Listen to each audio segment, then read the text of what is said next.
والنجم إذا هوى ما ضل صاحبكم وما غوى وما ينطق عن الهوى إن هو إلا وحي يوحى.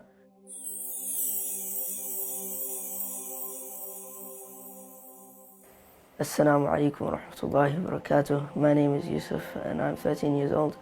I have studied the Qur'an for 4 years, alhamdulillah, and I have completed the memorization of the Qur'an. I first started memorizing and trying to learn the Qur'an when I was 7 years old.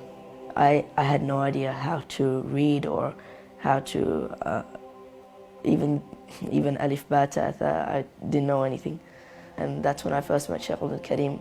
He first started on a part-time basis. He was obviously keen to memorize the Qur'an and would come 1 or 2 days a week, and then eventually he committed himself to the memorization of the Qur'an.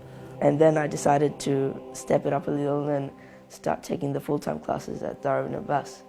And it was the most difficult and most hard journey that I've ever tried to undertake. Many times I just felt like I would never be able to do it, and I thought that I would never actually get there because it's not exactly easy.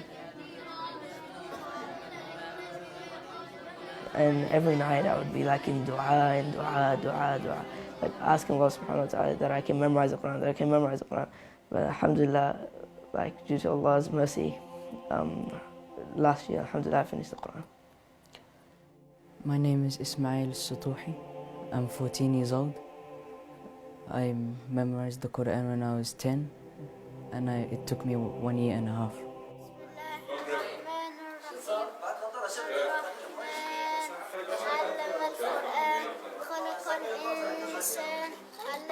When I first began, I used to not know how to read, and my dad used to read on me, and I used to follow him. We started with Ismail actually when he was 3 years old. Of course, that was Qul Huwa Allahu Ahad, Qul A'udhu Rabbil Falaq, and Al-Fatiha. This first started, and then we moved to phase 2, where we actually start sitting with him and having a program, and that started when he was 5 years old. And then what was really made a big difference was the start of the Dar al-Qur'an. When I started there, I used to do 1 page every day, and I used to be constant. After that, I increased to 1.5. By the end, I used to memorize 6 pages a day, toward the end. The students that attend Dar al-Qur'an, they're all very, very hard workers, alhamdulillah, and they attend 5 days a week from 7 a.m. to 3 p.m. And the program itself is very intense, so they're making a lot of sacrifices and that. They say that time is the top of your wealth, so I have to make most use of it. And doing it in Qur'an, so spend my time on a beneficial thing. I still have friends that I joke with them the right way. Assalamu alaikum wa rahmatullah. My name is Zakaria al-Baba. I'm 15 years old. I've been studying the Qur'an ever since I was 11, and inshallah very soon I'll be finished. How long have you been coming to the Qur'an school, Zakaria? The start of this year. How much have you memorized? 7 juz. 7 juz, mashallah. When a person memorizes the Qur'an, ultimately the first one to benefit from that effort that he puts in is the individual themselves. But also his parents. The Prophet ﷺ told us in a hadith clearly that the parents of the person who memorizes the Qur'an will receive a crown on the Day of Judgment, the brightness of which is stronger than the brightness of the sun. So just thinking how my parents will be rewarded, I'll be thinking like, wow, how would I be rewarded? I want it to be from the special people of Allah. So when He calls my name, one of His doors come and I read the Qur'an to him. But it doesn't end there, because the Prophet ﷺ also said that the best of you are those who memorize the Qur'an and then go on to teach the Qur'an. And what do you want to do when you grow up, Yusuf? Become a sheikh. You want to become a sheikh, so you're going to memorize all those books behind you? Yes? Inshallah. Assalamu alaikum. أمن هو قانت آناء الليل ساجدا وقائما يحذر الآخرة ويرجو رحمة ربه قل هل يستوي الذين يعلمون والذين لا يعلمون. The biggest responsibility is not really to memorize the Qur'an, it's more to act upon it. And that's not just for people who memorize it, that's for every single Muslim. If it's going to be to impress the people, or if it's going to be just as a hobby, as something to do, you have to act upon that Qur'an that which you have memorized. Imam al-Ghazali rahimahullah ta'ala, he said in his book, he said, "Al-ilmu bila amalin junun wal-amalu bighayri ilmin la yakun." Knowledge without action is madness, and action without knowledge is void. And if you do not make amends for days gone by, you will say tomorrow on the day of resurrection, "Send us back so that we may act virtuously." And it will be replied to you, "O fool, you have just come from there." The ultimate aim and goal of any teacher of Qur'an is for the student to memorize and then act upon the Qur'an. And acting upon the Qur'an is following in the footsteps of the greatest of all men, the one whom our Lady Aisha radiallahu anha describes as being a walking Qur'an. I think we should take that as an example, and we should try to follow him and follow in his footsteps, even just doing little sunnahs, like using the miswak, or even just stepping out of the house with the left foot.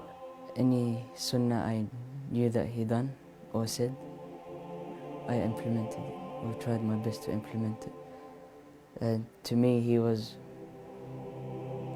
my master. The Qur'an is one of the great sunnahs of the Prophet Muhammad sallallahu alaihi wasallam. Many Sahaba have memorized the Qur'an, many of the ulama, and they say the first step to knowledge is the memorization of the Qur'an, and it's a big ni'mah, it's a big blessing, it's a great gift from Allah, and it's one of the miracles of this ummah. In relation to the memorization of the Qur'an, it is truly a miracle. In verses, a number of verses of the Qur'an, Allah subhanahu wa ta'ala tells us in Surah Al-Qamar, وَلَقَدْ يَسَّرْنَا الْقُرْآنَ لِلذِّكْرِ فَهَلْ مِن مُدَّكِرٍ, that we have made the memorization of the Qur'an easy, so is there a person who is there to memorize it? I remember one student was saying to me, after he'd finished memorizing the Qur'an, he was like lost for words. He didn't know what to say, he didn't know what to do. I think I must have been really exhilarated, because I realized that everything that I'd, from Allah subhanahu wa ta'ala, I'd worked so hard for over like the period of 6 years, 7 years, that was all actually, it was going to happen from the will of Allah, and that it was going to become a reality. It was something that I don't think I can describe accurately. It was just, amazing. So I'm really thankful for a chance I've been given. Qur'an is, in reality, it's everything. The existence of the Qur'an being alive in a community or in a society is in the same way the soul and the spirit of that community and the soul and the spirit of that society. And the more people we have in the society that are connected to the Book of Allah, the more alive that society becomes, so that the whole town would be like a beehive with the sound of the Qur'an. And that's the same sound that you hear when you come to a Qur'an school.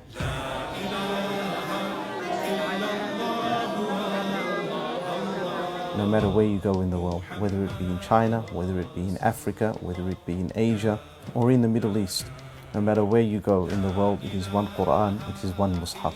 And the students in Australia who memorize the Qur'an, it is them continuing on with this great, rich and deep tradition of the Muslim Ummah.